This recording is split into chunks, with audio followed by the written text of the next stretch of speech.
Hello and welcome to JDStone Creations. My name is Johnny and welcome to part 3 of how to build that guitar. So if you want to know how to build a guitar using just hand tools, stay tuned.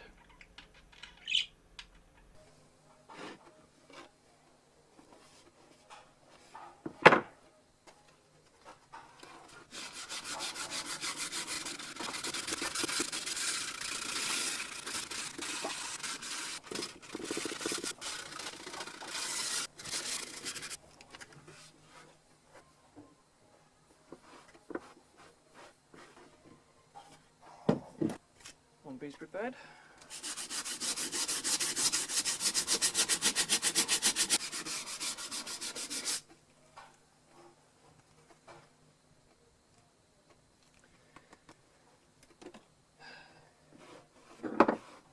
That's both surfaces clean and dust free. Time to apply the glue, I guess. Talking to the camera, James. I'm going to include that in the video. Alright, mate. Sorry about that, didn't ruin it. Ooh, glue spreader. Piece of cardboard. Alright then, tight bond. Do your magic.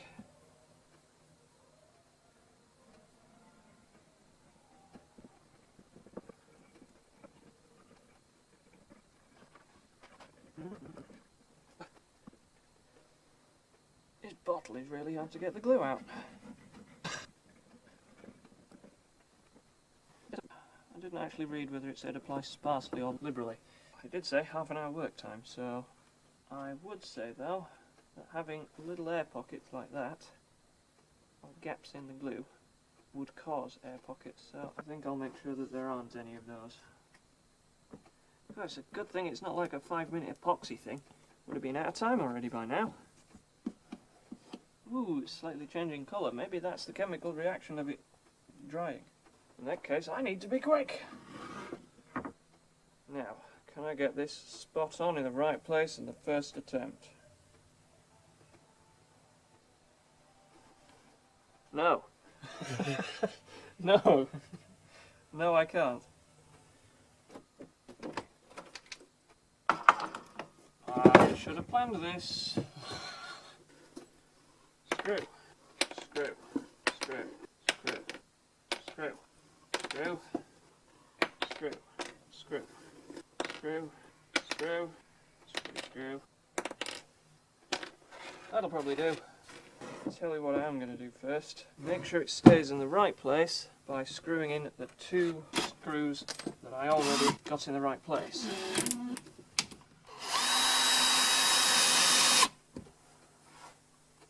Excellent. Yeah. Here. And there. There. Now of course, if you were actually just clamping this, where all these screws are going, just clamp it there. You need as many clamps as you possibly can, or a really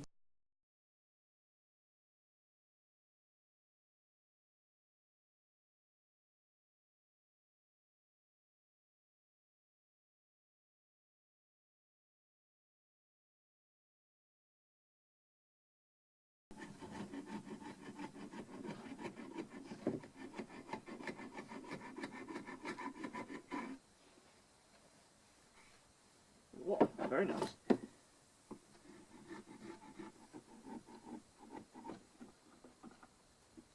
Now this is where it gets challenging.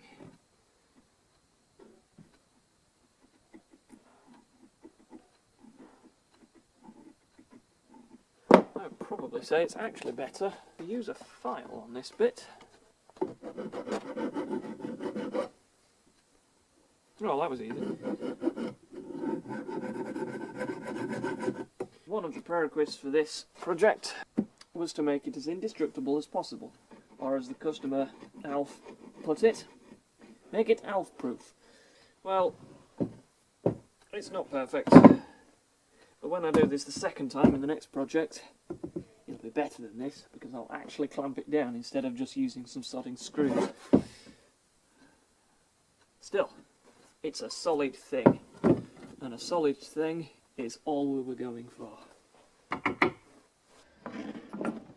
Well, I decided what my next job was. Scrap this crap piece of plywood that was going to go as an insert here.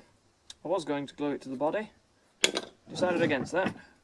I have a nice piece of pine here, pretty much the same kind of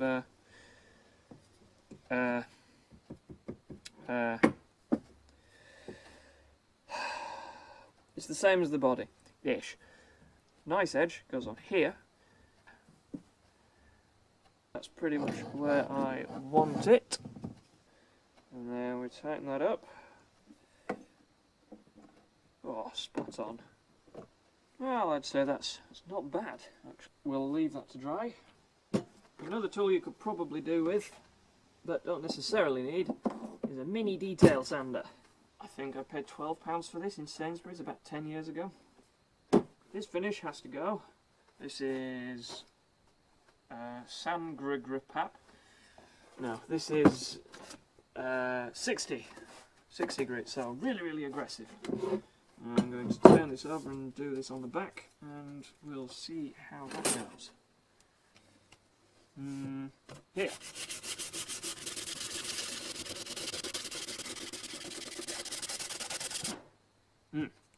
Yeah, whatever that is all in the surface of it. Well, I'll try the detail sander, but I've got some new pads for this somewhere. I think they're at home.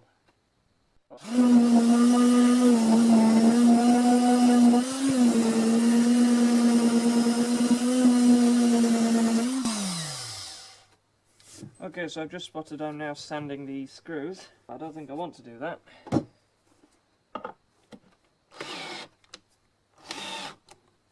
Okay, so these screws come out quite easily, so I can just replace them if need be. Okay, carry on.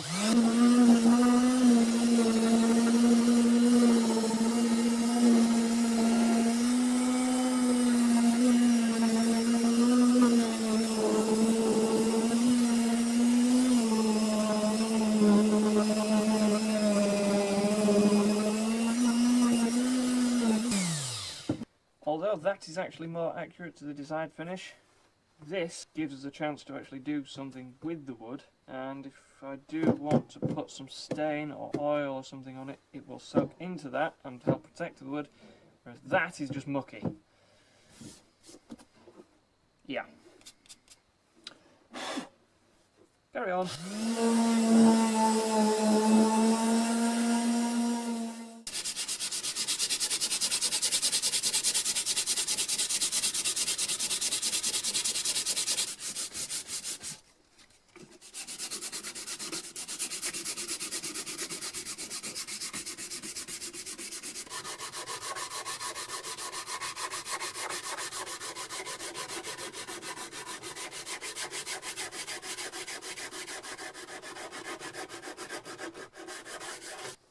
Oops, covered everything in sawdust. Well, that's the finish that we managed to get on the back, and that's the finish we managed to get on the front. Oh, so smooth. And that's the finish that it used to be. Right, the next thingamajig is glued. And it's nice and solid, and we've got lots of squeeze out, and there's no gaps or anything, so all good, all happy. Now, instead of just going straight onto the bobbin sander and doing the same cheating thing that I've been doing, I'm going to try and remove the excess with a saw and a file, and maybe a surfoam. The first thing that most people will try to do is, well, I'll saw against that and rest the saw against that. I promise you, it will steer and it will go into your neck and it will break it. So, do it just a fraction that way, so you've got a little bit of give, so if you do mess up, you can at least twist the blade and try and fix it again. So I'm going to go about a millimetre-ish. I've actually got the saw blade the wrong way on this, so it saws when I draw, but funny thing is, since putting it on backwards, I found it better.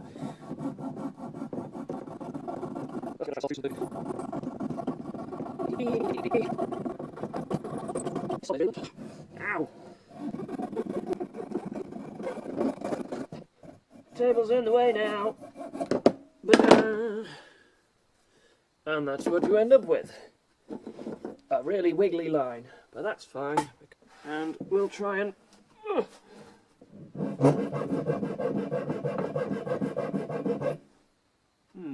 I'm almost tempted to put a piece of tape across that, just to make sure that I don't slip. Yeah, I'm going to do that, actually. Frankly, it doesn't matter what kind of tape you use. I've got this blue painter's masking tape stuff. I don't mean the painter is blue, I mean the masking tape is. And we'll just fold it round to do that.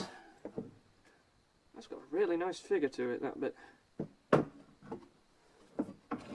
Damn it, why did I give this to Alf? It's far too nice.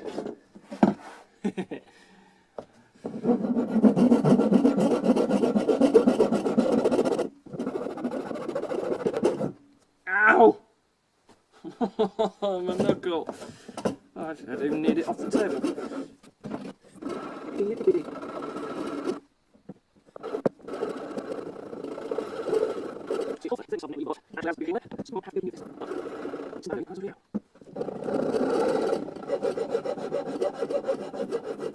Oh. Well, I've done like a minute of filing, so at least you know what to do. I'll carry on with this and show you what it's like when it's done. Thank you for watching this episode of How to Build a Guitar Using Just Hand Tools. Please subscribe, stick around, there will be many more parts to this. As always, stay creative. I'm sorry about the budgies.